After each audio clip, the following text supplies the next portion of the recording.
Hi guys, welcome to our channel Journey of Birds. Today I am going to share about Malabar whistling thrush.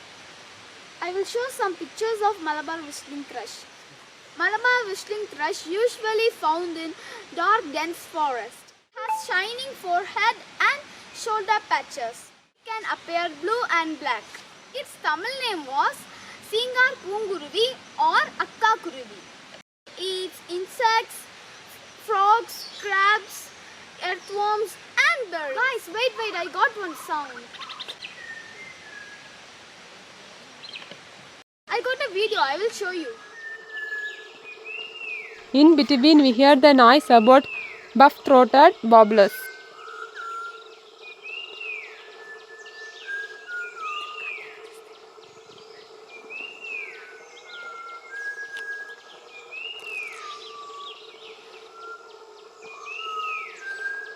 Next video is coming soon.